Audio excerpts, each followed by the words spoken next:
কি হবে প্রথমটা? Ma'am popular. আচ্ছা, air and water R the most elements কি? আরেকটু চিন্তা করো, পপুলারটা দিলে যেন কেমন লাগছে। ইম্পর্টেন্ট অর ভাইটাল, ঠিক আছে? ইম্পর্টেন্ট দিতে পারে অথবা ভাইটাল দিতে পারে। Air and water R the most important অথবা ভাইটাল, লিখে নাও। But we are polluting them, এ পয়েন্টে বলছে post modify the verb with an adverb. আচ্ছা, আমাদের কিন্তু অ্যাডভার্বে ভুল হয়। অ্যাডভার্বটা কি? ম্যাম এলওয়াই যুক্ত ওয়ার্ড। আচ্ছা, এইটা একটু নোট ডাউন করে নাও। অ্যাডভার্বটা আমাদের ভুল হয় যে সকল ওয়ার্ড ভার্বকে মডিফাই করে, যে সকল ওয়ার্ড ভার্বকে মডিফাই করে, অর্থাৎ ভার্বের কাজটি কেমন করে, কখন, কোথায়, কিভাবে সম্পূর্ণ হয় তা নির্দেশ করে, তখন তাকে অ্যাডভার্ব বলে। তো আমরা জানি যে সাধারণত এলয় যুক্ত শব্দগুলি অ্যাডভার্ব হয়। এছাড়াও যেগুলো থাকে এগুলোকে নোট ডাউন করে নাও। Very, fast, F A S T fast, now, here, there, well, never, ever, always, often.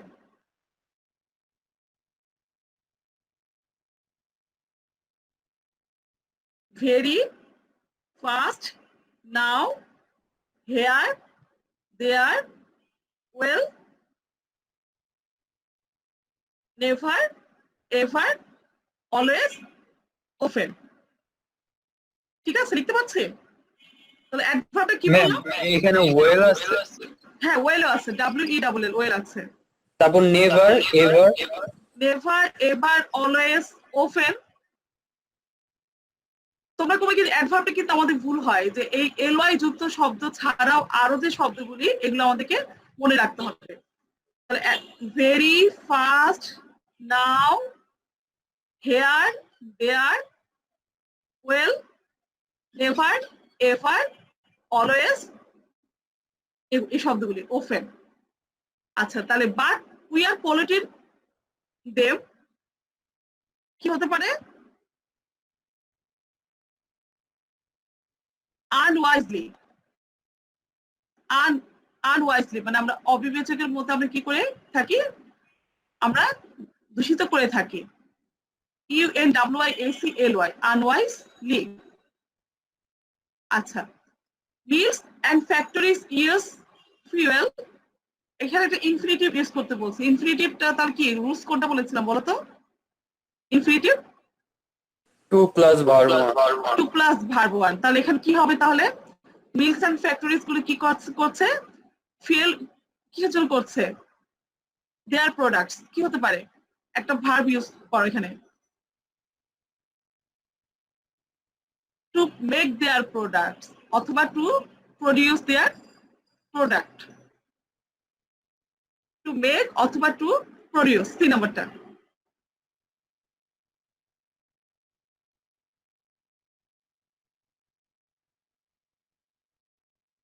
কি বুঝতে পারছি? আচ্ছা, the burning of this fuel creates smoke, এখানে একটা অ্যাডভার্ব ইউজ করতে বলছে। Burning of this fuel creates smoke profusely, ব্যাপকভাবে। দ্য বার্নিং কন্টিনিউয়াসলি হবে না? হ্যাঁ, হবে কন্টিনিউয়াসলি হবে, প্রফিউজলি। হ্যাঁ, তো মোট কথা হচ্ছে কি যে এখানে আমরা যেটা দেখবো যে এখানে post modify the verb with an adverbial, তারপর এখানে হচ্ছে একটা অ্যাডভার্ব ব্যবহার করতে হবে। Motor vehicles also pollute the water, appositive. Appositive অর্থ বলেছি যে অ্যাপোজিটিভ মানে হচ্ছে দুটো ওয়ার্ড ইউজ করবা, যেটা হচ্ছে কি ব্যক্তি হলে ওই ব্যক্তির ক্ষেত্রে রিলেটেড হবে, বস্তু হলে ওই বস্তু ক্ষেত্রে রিলেটেড হবে। এখানে আমরা দেখতে পাচ্ছি এয়ার একটা বস্তু, তাহলে এর সাথে রিলেটেড দুটো আমরা ওয়ার্ড বলি, ও দুটো নাউন হতে পারে।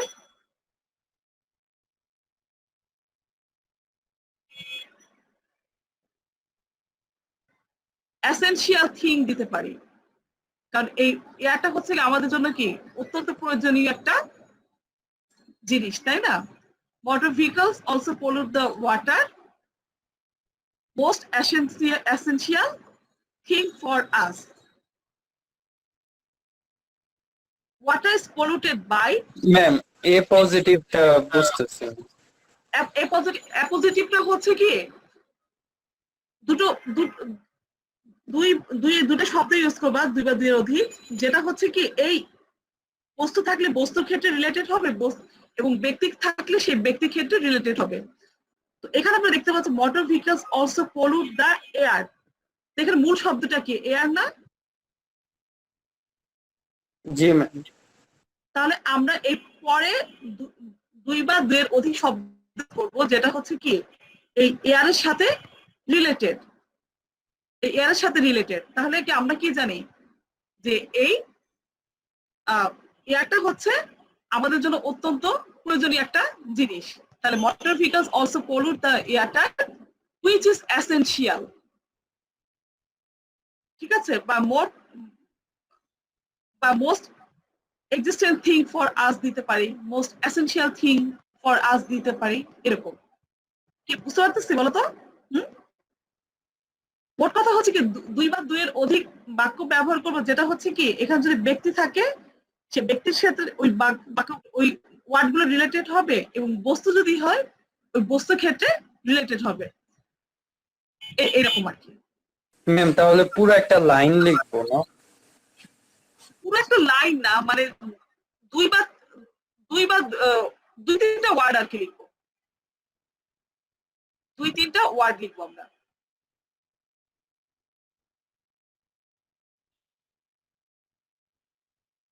এটা লেখা হচ্ছে মোস্ট এক্সিস্টেন্স থিং বা most essential thing.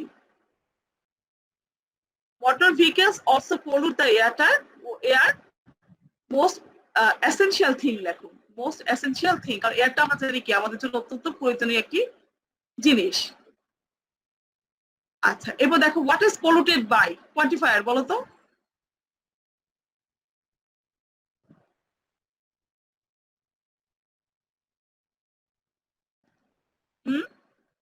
Some, many, more, several, a লট, এগুলোর মধ্যে কোনটা হবে? এগুলি মনে রাখতে হবে, এগুলি মনে রাখতে। ম্যানই হবে। হ্যাঁ, মেনি হবে, সামও হতে পারে, ঠিক আছে। এইগুলো আমাকে মনে রাখতেই হবে, তাহলে কিন্তু আমরা পারবো না। তো কোয়ান্টিফায়ার্স হচ্ছে some, many, more, several, a lot, এগুলি। Also contaminate water, present participle. We also contaminate water.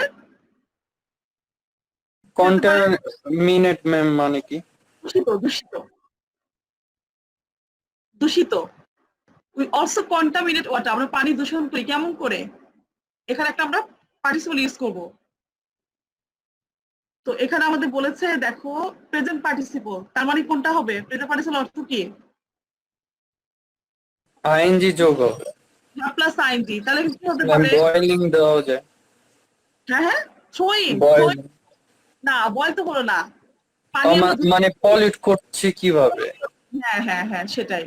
আচ্ছা। তাহলে throwing waste, THROWING, throwing waste, throwing waste into it, মানে পানিতে ময়লা ফেলে আমরা কি করছি? পানি দূষণ করছি।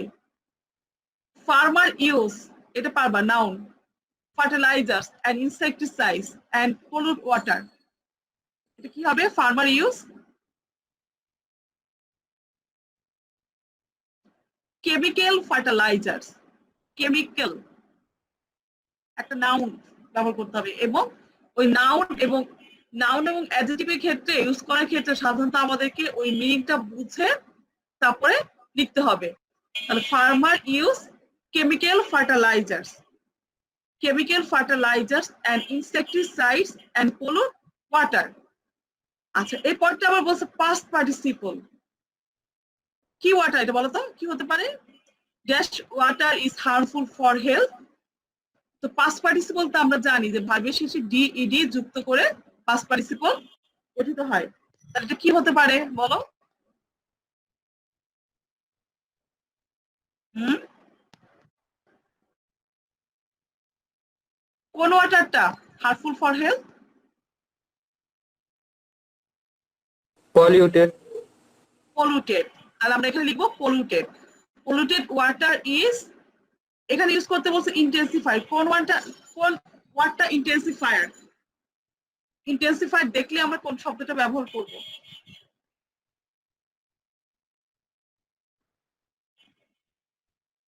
ভেরি। ইন্টেন্সিফায়ার শব্দ অনেকগুলো আছে, কিন্তু তার মধ্যে আমরা ভেরিটা আমরা বেশি পাই। তো এখানে আর এমনিতে মিনিংটা দেখলেও কিন্তু বোঝা আছে, দেখো water is very harmful for health. তো ইন্টেন্সিফায়ার দেখলে আমরা ভেরি বসে দিব। তো এখানে ম্যাম কিন্তু ইন্টেন্সিফায়ার আর কি কি আছে? হ্যাঁ, মানে ইন্টেন্সিফায়ার আর কি কি আছে? ইন্টেন্সিফায়ার আরো আছে তোমার তীব্রতা বোঝাতে যে শব্দগুলা। হ্যাঁ, এটা মিনিংটা হচ্ছে মানে তীব্রতা বোঝাতে, তাহলে কোনগুলো হতে পারে বলো তো? Very much, sufficient. না না, তীব্রতা বোঝাতে it is very hot today. হ্যাঁ, তাহলে এখানে আমরা কি পেলাম? ভেরি একটা পেলাম। তারপর আর কি হতে পারে?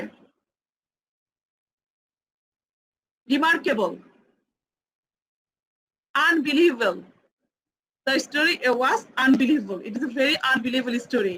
The story was remarkable. এই শব্দগুলা মানে অতিরিক্ত বোঝাতে যে শব্দগুলো ব্যবহার করা হয় সেগুলি হচ্ছে intensifier.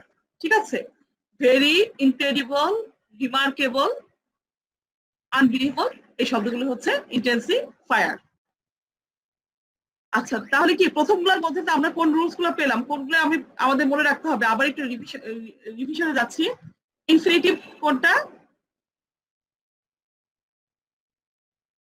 2 plus verb 1।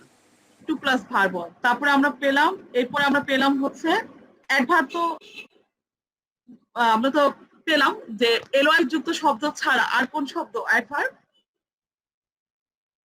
Very, fast, now, here, there. Well, never, ever, always, often. আচ্ছা, এরপর পেলাম অ্যাপোজিটিভ। অ্যাপোজিটিভটা কি? দুটো নাউন পাশাপাশি বসে একই ব্যক্তি বা বস্তুকে বোঝাবে। তার মানে আমরা 2 বা 3টা নাউন ব্যবহার করব, যেটা ব্যক্তি ওই ব্যক্তির সাথেই রিলেটেড হবে এবং বস্তু হলে ওই বস্তুর ক্ষেত্রে রিলেটেড হবে। আচ্ছা, মোটর আচ্ছা এটা তো গেল। এরপর হচ্ছে কোয়ান্টিফাই। কোয়ান্টিফাই কোনগুলা? দিস, দ্যাট, তারপর আর্টিকেল। না, ভুলে গেল। সাম, মেনি, মোর লিখে নাও। দিস দ্যাট তো তোমার ডিটারমিনার্স। Determiners, demonstrative. ডেমনস্ট্রেটিভ হচ্ছে দিস দ্যাট, দিস দোস। আর কোয়ান্টিফাই হচ্ছে some, many, more, several, a লট লিখে নাও। আচ্ছা, এরপর আমরা পেলাম প্রেজেন্ট পার্টিসিপল। প্রেজেন্ট পার্টিসিপল কোনটা? Verb plus ING. আচ্ছা, অ্যাডজেক্টিভ তো পাচ্ছি, পাস্ট পার্টিসিপল, ভার্বে past participle form. Intensifier, intensifier কোনটা? ম্যাম ভেরি, তারপর যে আনবিলিভেবল। আপাতত আমরা মনে রাখবো ইন্টেন্সিফায়ার দেখলে, কারণ এখন আমরা যে কয়টা পাচ্ছি এ পর্যন্ত ভেরিটাই আমরা পাচ্ছি, অন্যগুলো এখনো পাই নাই। ইন্টেন্সিফায়ার দেখলেই ভেরিটা লিখে দিবা। আচ্ছা, এই পয়েন্টটা ভেরি ভেরি ইম্পর্টেন্ট একটা। Library is a knowledge. কি নলেজ এটা? নাউন ইউজ করো। লাইব্রেরিকে কি বলা হয়? জ্ঞানের ভান্ডার বলা হয়, তাই না? তো এটা ইংলিশটা কি? Store. Store house. A library is a store house of knowledge. আচ্ছা, দ্য স্টুডেন্টস, এখানে পার্টিসিপল। যদি উল্লেখ করে না দেয় প্রেজেন্ট পার্টিসিপল না পাস্ট পার্টিসিপল, সেক্ষেত্রে আমরা কি করব? প্রেজেন্ট পার্টিসিপলটা ব্যবহার করব। তাহলে দ্য স্টুডেন্টস, পরে শব্দগুলো দেখো, to all classes visited in their library period. তাহলে এটা কি হবে? দ্য স্টুডেন্টস কি হতে পারে? একটা ভার্ব, একটা ভার্ব। ম্যাম কামিং বা গেটিং। অ্যাটেন্ডিং, অ্যাটেন্ডিং দাও অথবা দাও, গোয়িং দাও। ঠিক আছে, the students going অথবা attending। আচ্ছা, our college library is housed in 2 rooms। আচ্ছা, এরপর একটা noun, হ্যাঁ, almirahs are placed in 1 room।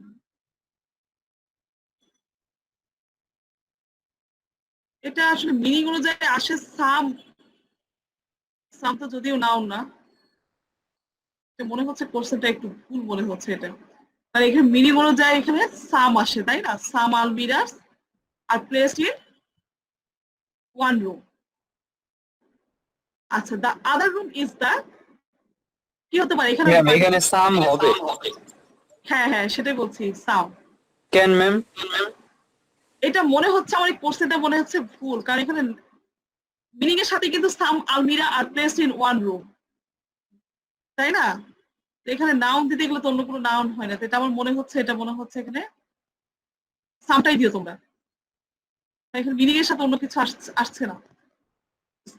Ma'am আমরা উডেন দিতে পারি।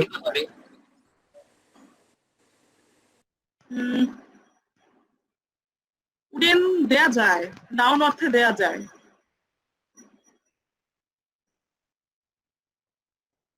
হবে, এটা দিলে হবে। এই প্রশ্নটা আসলে কনফিউজড, ঠিক আছে? এখানে যদি আমরা সাম অর্থে দেই এটাও হবে, আবার নাউন অর্থে উডেন যদি দাও এটাও হবে।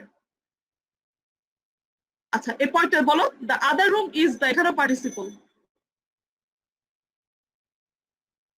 আরেকটা রুম কিরকম হতে পারে? লাইব্রেরিতে সাধারণত দেখা যায় দুটো পার্ট থাকে, তাই না? একটা রুমের সাথে দেখা যায় সব বই-টই গোছানো অবস্থায় আছে, আরেকটা রুমে কি থাকতে পারে? আরেকটা রুমকে কোন রুম, কি রুম বলা হতে পারে? Room where magazines, journals and newspaper are placed. Reading room, reading. Other room is the reading. দেখো, তো সবসময় মনে রাখবো যে পার্টিসিপল যখন বলবে তখন প্রেজেন্ট পার্টিসিপল আমরা ইউজ করব।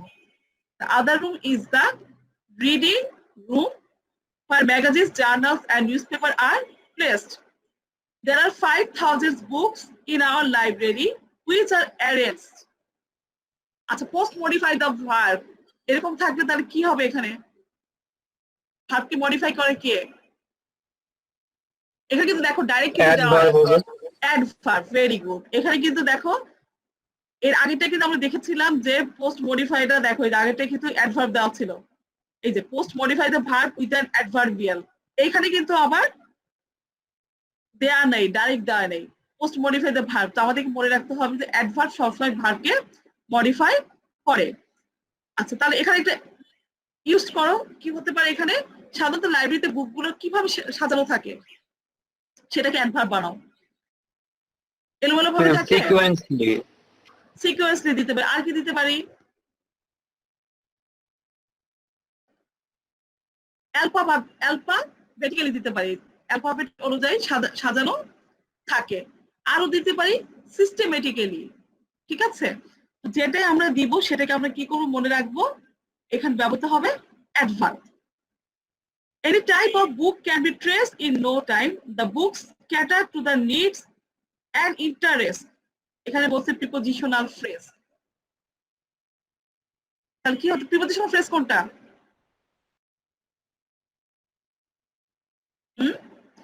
আচ্ছা, এটা একটু দেখো, প্রিপোজিশনাল ফ্রেজ যখন বলবে আমরা কি জানি, ফ্রেজ তো 2 বা ততোধিক ওয়ার্ড মিলে ফ্রেজ হয়। ফ্রেজ যখন বলবে তখন কিন্তু একটা ওয়ার্ড না, তখন 2টা 3টা ওয়ার্ড মিলে ফ্রেজ। এবং যখন প্রিপোজিশনাল ফ্রেজ বলবে তখন হচ্ছে কি, সেই 2টা ওয়ার্ডের সামনে একটা প্রিপোজিশন থাকবে, ঠিক আছে? তাহলে the books cater of the needs and interest of the teachers and students. লিখে নাও, of the teachers and students. The book caters to the needs and interests of the teachers and students. এখানে যে of হচ্ছে preposition. Ma'am এটার আরো কয়টা উদাহরণ দিতে পারবেন? হ্যাঁ, এই যে প্রিপোজিশনাল ফ্রেজ, ম্যাম এটা বুঝতে পারছি না। প্রিপোজিশনাল ফ্রেজ তো, আচ্ছা ওই ওয়ার্ডটা লিখছো যে of the teacher and student.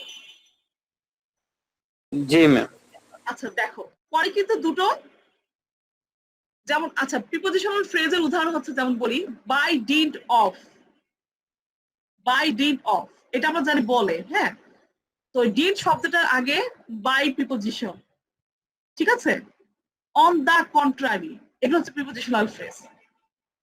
তো মোট কথা মানে যখনই ফ্রেজ বলবে দুটো ওয়ার্ড থাকবে, দুটো ওয়ার্ডের শুরুটা হবে কি দিয়ে, প্রিপোজিশন দিয়ে। অন দা কন্ট্রারি, তারপরে হচ্ছে তোমার বাই ডিড অফ, তারপর অন অ্যাকাউন্ট অফ, এগুলি সব ম্যাম হচ্ছে পরে যে দুইটা ওয়ার্ড নিব সেটা কি যে কোনো ইচ্ছা নিতে পারি না ওইটা নিয়ম আছে?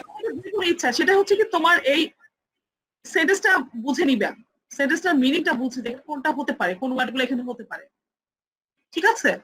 কারণ সাধারণত এখানে আমরা দেখছি লাইব্রেরিতে সাধারণত বইগুলো কেনা হয় কি ছাত্র এবং শিক্ষকদের পছন্দ অনুযায়ী, তাদের চাহিদা অনুযায়ী, তারা যে বইটার কথা বলে সেই বইগুলাই সাধারণত কেনা হয়, ঠিক আছে। আচ্ছা এরপর হচ্ছে every student has a library, একটা নাউন। লাইব্রেরি কি থাকে সাধারণত বড় বড় লাইব্রেরি গুলোতে, কি থাকে লাইব্রেরি কি থাকে ঢুকতে হলে? Card. Card. The reading room is always crowded, এখানে বলছে, এখানে post modify the verb.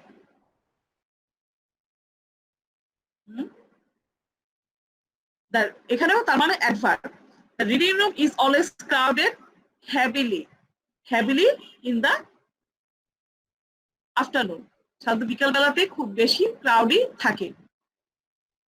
Ma'am এখানে ভেরি দেওয়া যাবে?